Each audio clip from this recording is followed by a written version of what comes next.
Juan. So please welcome you to the podium.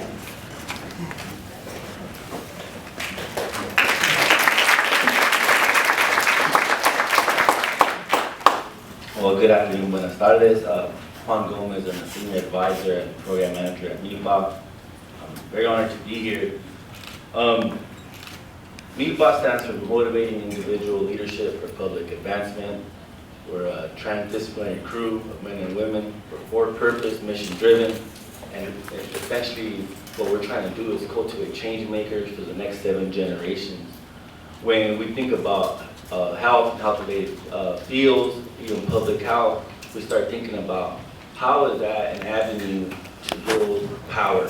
How is that an avenue to build leadership, civic leadership? So our focus is not just introduction into health or health equity and race disparity, but more around the career, professional, and civic development of individuals.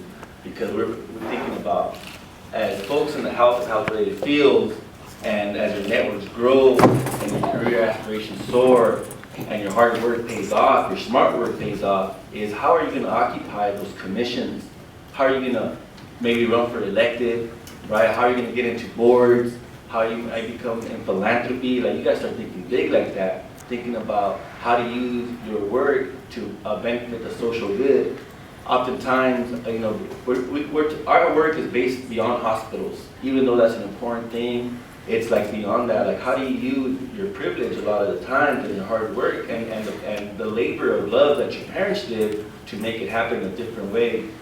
And one of the main things is that we introduced the concept of culture, of consciousness and movement building, because a lot of times our students or some of our interns, what we've noticed is that when they come from other places, especially if they were poor or they came from disadvantaged backgrounds, or for the very first time they understood they have an accent.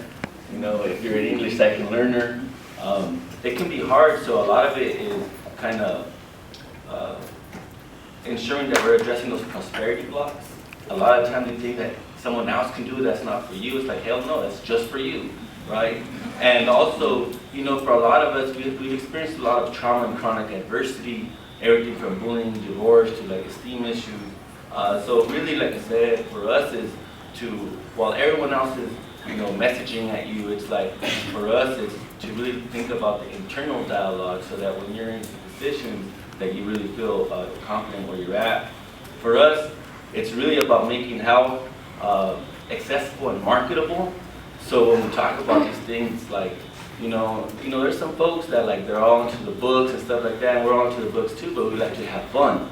And so how do you throw some swag on public health? So we do kind of like this whole lifestyle, hashtag new social media to engage folks into this conversation a different way. For example, we're gonna do a skate park event, a skating contest. We have a bunch of local skateboard folks that are coming in, but basically that's going to be the introduction into health for folks that are in the neighborhood, just clicking in the little parque,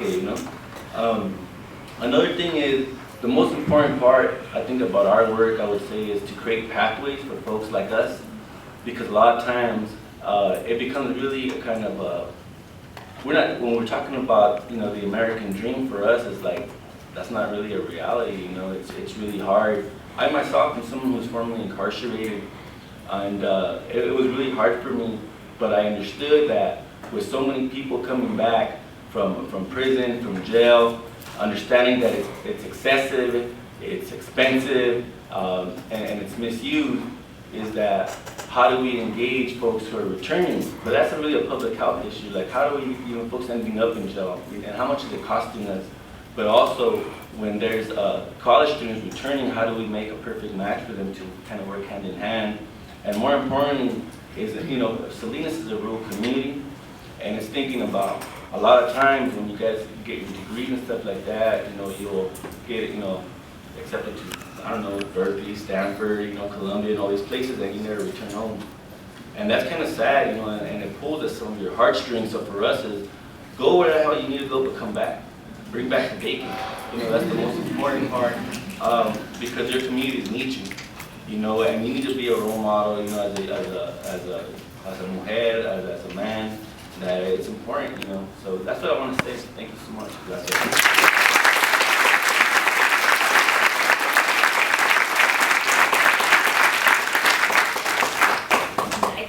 I want to say thank you, and I appreciate comments on how we can change the dialogue of what health equity looks like on the ground, and it's something encouraging you all to think about.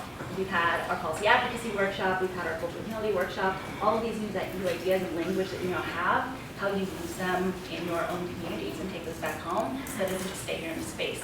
So thank you. And next I want to welcome D.L. Poole, who is